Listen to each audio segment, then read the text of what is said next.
Hi, I'm Dr. Ann Maxwell, and I wanted to talk today about what parents can do after the diagnosis of autism has been given to their child. The question is, what's next? And the idea is that we're going to do two separate videos to look at those next steps. And this video is about self-care because that is too often overlooked when a child gets a diagnosis. The emotional and mental health of the family as a unit, and the parents in particular, can get overlooked. So as anxious as you might be to rush out and start therapy, and you will do those steps, it is important to remember in all of this to take care of yourself. How can you do that? Well, maybe the first step is to give space to those feelings that you're going to have when you get the diagnosis for your child. You're likely to feel a wide range of emotions. You're going to feel sorrow, confusion, anger, frustration, and these are all valid. These are all valid feelings. There isn't a need to question why you feel this way. These are all valid, and it's important to acknowledge them.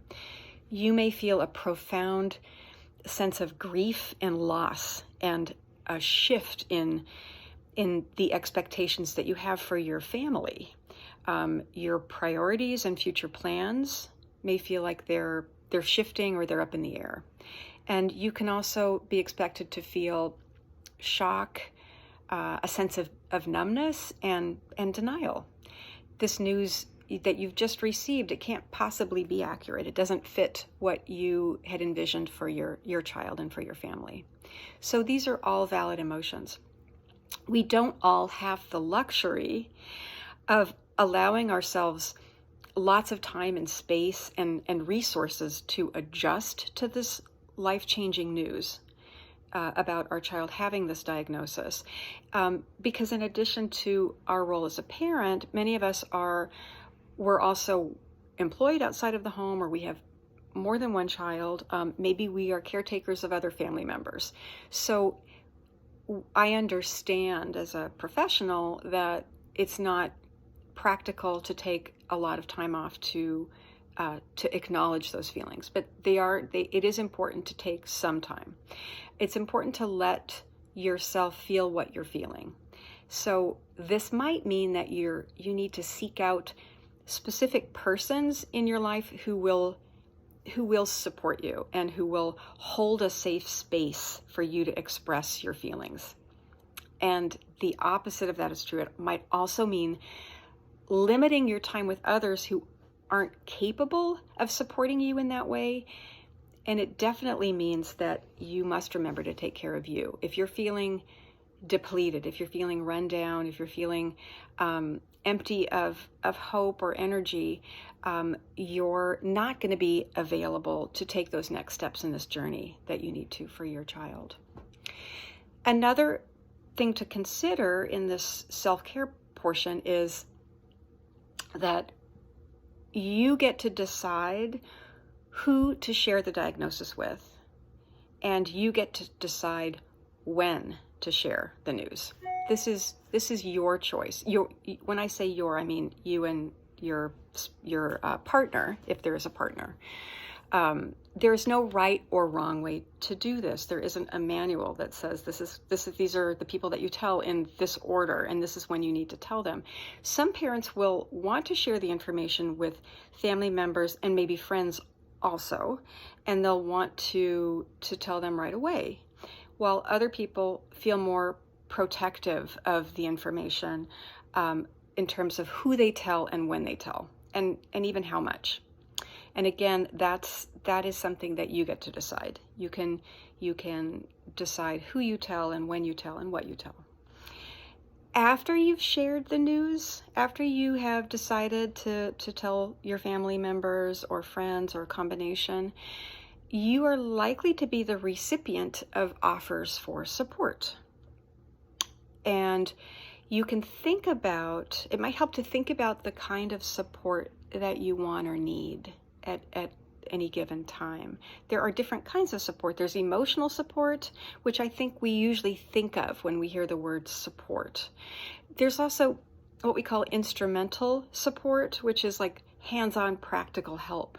So that might be having a family member help you take your other child to soccer practice, or supervising homework in the evenings, or other obligations that are very important to still honor, but that you really need some assistance with.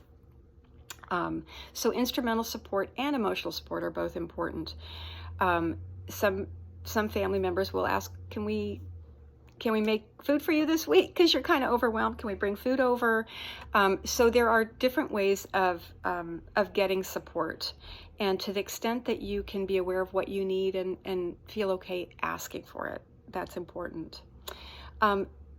You may also be the recipient of other people's reactions to this news.